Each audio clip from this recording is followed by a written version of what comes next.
Finally অনেকদিন পর শাকিব খানের সোলজার সিনেমার একটা ধামাকাদার আপডেট সামনে এসেছে। অন্যদিকে পুষ্পা 3 সিনেমায় তাহলে ক্যামিও দিতে দেখা যাবে সালমান খানকে। সাথে প্রবাসের স্পিরিট সিনেমার এমন একটা আপডেট জানাবো, যেটা জানার পর লেজেন্ড অডিয়েন্সরা এই সিনেমা দেখার জন্য আরো বেশি এক্সাইটেড হয়ে যাবে। আর রাউডি হিরো ধানুষ এমন একটা অফার প্রত্যাখ্যান করেছে, সেটা সম্পর্কে জানার পর ধানুষ তো আফসোস করে নাই, কিন্তু আপনি ঠিকই আফসোস করবেন। সর্বশেষ আল্লু অর্জুনের 23তম সিনেমার একটা আপডেট জানাবো। তো সব মিলিয়ে আজকের ভিডিওটা অনেক বেশি ইন্টারেস্টিং হবে, তাই শেষ পর্যন্ত অবশ্যই দেখবেন। ভিডিও শুরু করার আগে কাইন্ডলি ভিডিওতে লাইক এন্ড চ্যানেলটা সাবস্ক্রাইব করে রাখুন। তাহলে চলুন এবার ভিডিও শুরু করি।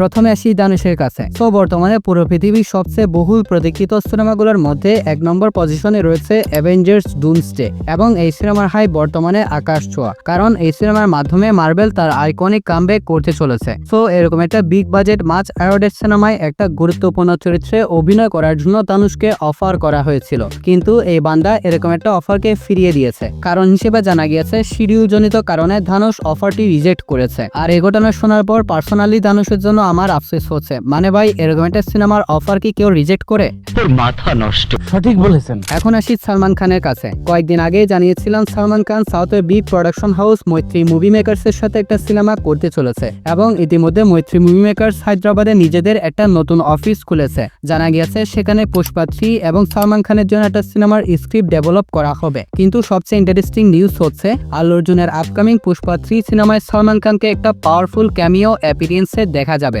সিনেমাটায় সালমান খানকে সুলতান নামক একজন বিজনেস টাইকুনের চরিত্রে প্রেজেন্ট করা হবে। সম্ভবত এই প্রোডাকশন কোম্পানি একটা বড় সিনেমাটিক ইউনিভার্স তৈরি করতে চলেছে, আর সালমান খানকে নিয়ে তারা লম্বা সময়ের জন্য কিছু একটা প্ল্যানিং করেছে। এটাও বলে রাখি, এই প্রোডাকশন কোম্পানি কোনো আজেবাজে কাজ করে না। আশা করি সালমান খানের জন্য তারা এমন কিছু রেডি করতে চলেছে যা সালমান খানকে শুধু একটা কামব্যাক নয়, একটা মেগা কামব্যাক করাবে। এখন আসি প্রবাসের স্পিরিট সিনেমার কাছে। প্রবাস আর সন্দীপ রেড্ডি ভাঙ্গার upcoming mega pan Indian project spirit নিয়ে একটা ধামাকাদার ইনফো সামনে এসেছে। সো এমনিতে পরিচালক ভাঙ্গা বিতর্কিত কন্টেন্ট দেখায়, কিন্তু এবার নাকি সে তার সব লিমিট ক্রস করবে স্পিরিট সিনেমার মাধ্যমে। জানা গেছে এই সিনেমায় প্রবাস ও তৃতীদিমির মধ্যে অনেকগুলো বোল্ড সিকোয়েন্স থাকবে, যার মধ্যে রাফ ও ওয়াইল্ড সিকোয়েন্সও থাকবে। ব্যাপারটা আমি খুলে বলছি না, যারা অ্যানিমাল সিনেমা দেখেছেন তারা আশা করছি এতক্ষণে বুঝে গিয়েছেন। এছাড়াও এমন একটা সিকোয়েন্স থাকবে যেখানে প্রবাসের বয়ে তৃপ্তির অবস্থা খারাপ হয়ে যাবে। এইসব সিকোয়েন্স ভাঙ্গা কিভাবে প্রেজেন্ট করবে সেটা ভাবলে অবাক লাগছে।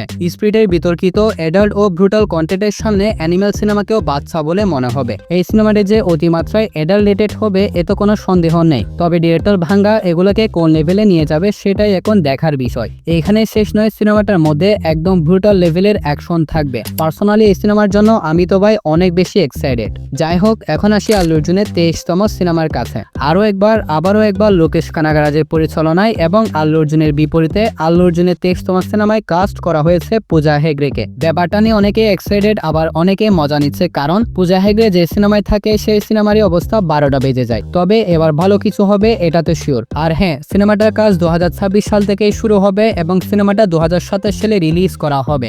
এখন আসি সোলজার সিনেমার কাছে। অনেকে মনে করেছিল সোলজার সিনেমা 2026 সালের ঈদুল আজহাতে রিলিজ করা হবে, কিন্তু অনেকদিন পর পরিচালক শাকিব ফাহাদ জানিয়েছে আমরা রোজা বা কোরবানির ঈদ কোনোটাকে সামনে রেখে সিনেমাটা রিলিজ করার কথা ভাবছি না। আপাতত সিনেমাটার পোস্ট প্রোডাকশনের কাজ চলছে, আর সেটা ভালোভাবে করতে চাই। তারপর সিনেমাটা রিলিজ ডেট নিয়ে কথা বলবো। এছাড়া সিনেমাটার প্রায় 80 থেকে 90% শুটিং শেষ করা হয়েছে, এবং শাকিব খান প্রিন্স সিনেমার শুটিং শেষ করে এই সিনেমায় বাকি থাকা শুটিং এ অংশ নেবেন। কিন্তু ভাই, রিয়েল এনার্জি প্রোডাকশন এবং ক্রিয়েটিভ ল্যান্ড প্রোডাকশন যেভাবে করে তাদের সিনেমার প্রত্যেকটা আপডেট দিয়ে গিয়েছে, যেভাবে করে অডিয়েন্সের সাথে তারা কানেক্টেড ছিল, সেরকম কোনো কিছু আমরা সোলজার সিনেমার ক্ষেত্রে সোলজার সিনেমার টিমের কাছ থেকে দেখতে পাচ্ছি না। তাদেরকে আরো একটু প্রফেশনাল হওয়া দরকার। হয়তো কোনো পোস্ট অথবা ইন্টারভিউর মাধ্যমে সরাসরি এসে সোলজার সিনেমার আপডেটগুলো জানানো উচিত, এতে করে অডিয়েন্সের সাথে তাদের কানেকশনটা একটু ভালোভাবে জমে যায় আর কি। তো যাই হোক, ভিডিওটা ছিল এতটুকু পর্যন্তই। ভালো লাগলে ভিডিওতে লাইক এন্ড চ্যানেলটা সাবস্ক্রাইব করতে ভুলবেন না। তাহলে দেখা হচ্ছে পরবর্তী আরো একটি ভিডিওতে। ততক্ষণ ভালো থাকবেন, সুস্থ থাকবেন, টেক কেয়ার, আল্লাহ হাফেজ।